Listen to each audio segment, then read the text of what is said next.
بسم اللہ الرحمن الرحیم۔ مولانا صاحب ایک واقعہ سنا رہے ہیں۔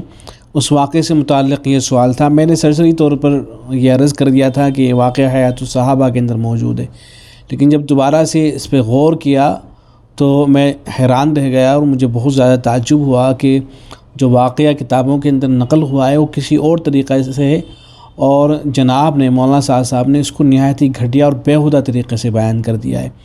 پہلے واقعے کو سن لیں، اس کے بعد پھر میں اس پہ تبصرہ کرتا ہوں۔ آپس میں صحابہ کرام میں ایسے ایسے مذاق ہوتے تھے، اللہ اکبر۔ ایک صحابی تھے حضرت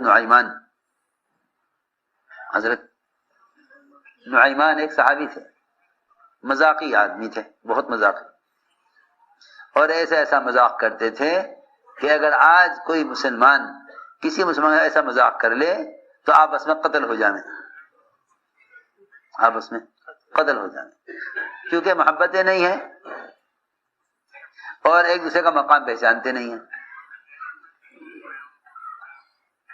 وہ مذاقی آدمی تھے،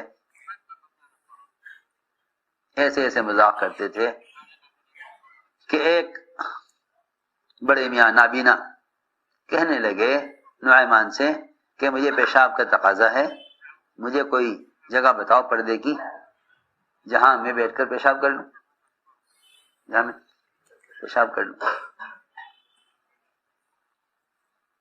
حضرت نعیمان کو مذاق سوجی، نعیمان کو مذاق سوجی۔ بازار، ایک طرف بازار تھا، بازار کے سامنے اونچا ٹیلا تھا، ٹیلے پر لے گئے اور بازار کے رخ پر بٹھایا بڑے میاں کو اور کہا بڑے میاں پیشاب کر لو۔ جہران تھا نابینا، سے کیا معلوم، انہوں نے وہاں بیٹھ کے پیشاب کیا، سارا بازار سامنے لوگ دیکھ رہے، سب چیخے کیا کر رہے رے بڑے میاں، یہ کیا بات ہے کہ تم تو بازار کے رخ پر بیٹھ کے پیشاب کر رہے تھے اور سارا بازار کے لوگ تمہیں دیکھ رہے تھے۔ لا حول ولا قوت الا باللہ، کس قدر بھونڈے اور غلط طریقے سے واقعے کو بیان کر دیا گیا ہے۔ حیات الصحابہ کے اندر یہ جو واقعہ نقل ہوا ہے وہ اس طرح سے نقل ہوا ہے۔ حیات الصحابہ کی جلد نمبر 2 ہے اور صفحہ نمبر 644 ہے۔ وہاں یہ واقعہ اس طرح سے نقل ہوا ہے کہ ایک صحابی تھے حضرت مخرمہ بن نوفل، نابینا آدمی تھے، 115 سال ان کی عمر ہو چکی تھی۔ ایک دن وہ مسجد میں پیشاب کرنے کھڑے ہوئے تو لوگوں نے شور مچا دیا۔ حضرت نعیمان ان کے پاس آئے اور انہیں مسجد کے کونے میں لے گئے اور ان سے کہا کہ یہاں بیٹھ کر پیشاب کر لو، اور انہیں وہاں بٹھا کر خود وہاں سے چلے گئے تو لوگوں نے شور مچا دیا۔ پیشاب کرنے کے بعد انہوں نے کہا کہ تمہارا بھلا ہو، مجھے یہاں کون لے کر آیا تھا؟ لوگوں نے کہا کہ نعیمان لے کے آئے تھے۔ یہ آخر تک قصہ ہے، یعنی صرف اس واقعے کے اندر اتنی بات ہے کہ وہ جو نابینا صحابی تھے مسجد کے کونے کے اندر پیشاب کر رہے تھے، تو جو حضرت نعیمان تھے انہوں نے اس کونے کے بجائے دوسرے کونے میں ان کو لے جا کر بیٹھا دیا۔ اس قصے کے اندر یہ ساری باتیں نہیں ہیں کہ ایک طرف بازار تھا، بازار کے سامنے اونچا ٹیلا تھا، ٹیلے پر لے کر چلے گئے حضرت نعیمان اور بازار کے رخ پر بٹھایا بڑے میاں کو اور کہا کہ بڑے میاں یہاں پیشاب کر لو۔ انہوں نے وہاں بیٹھ کر پیشاب کیا، سارا کا سارا بازار، وہاں جو سامنے لوگ تھے وہ سب کے سب دیکھ رہے تھے۔ پھر ان کو بتایا گیا کہ تم کو بازار کے رخ پر بٹھا کر پیشاب، تم تو اس طرح سے پیشاب کر رہے تھے اور سارے بازار کے لوگ تمہیں دیکھ رہے تھے۔ تو یہ جو سارے کہانی بیان کر دی گئی ہے یہ اس واقعے کے اندر سرے سے موجود ہی نہیں ہے۔ چاہے آپ حیات الصحابہ کا عربی نسخہ دیکھ لیجئے، عربی عبارتیں اٹھا کر دیکھ لیجئے، یہ ہے کہ آپ جو اردو میں نقل ہوا ہے اس کو دیکھ لیجئے، اس کے اندر یہ ساری باتیں ہی نہیں ہیں۔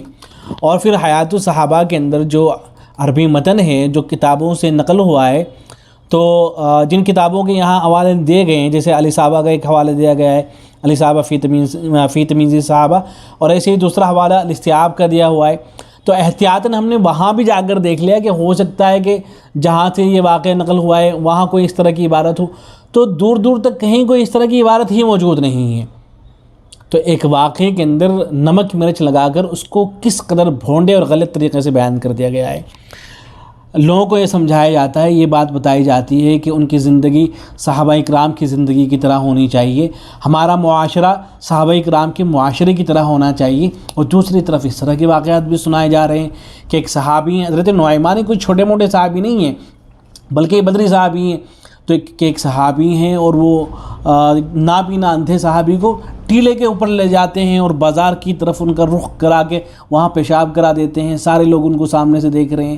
یہ ساری باتیں جو ہیں صحابہ کرام کے حوالے سے بیان کی جا رہی ہیں، تو کس قدر غلط اور بھونڈے طریقے سے بات کو بیان کر دیا گیا ہے۔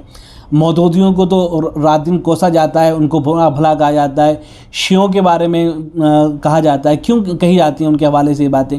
اس لیے کہی جاتی ہیں نا کہ مودودی صاحب کی جو ہے ان کا جو قلم تھا وہ صحیح رخ پر نہیں تھا، وہ غلطی کیا کرتے تھے، واقعہ کچھ اور ہوا کرتا تھا وہ کچھ اور بیان کر دیا کرتے تھے۔ جو انبیاء کرام ہیں ان کے حوالے سے بات کچھ اور ہوا کرتی تھی، نقل کچھ اور کر دیا کرتے تھے۔ تو بالکل آج جناب بھی یہی کر رہے ہیں، واقعہ کچھ اور نقل ہوا ہے، کتابوں کے اندر کوئی اور دوسری بات نقل ہوئی ہے، اور یہ اپنی طرف سے کہانی گھڑ کر جو ہے سنا دے رہے ہیں۔ اللہ رب العزت ان کو ہدایت سے نوازے اور عقل سلیم عطا کرے۔ والسلام علیکم ورحمۃ اللہ۔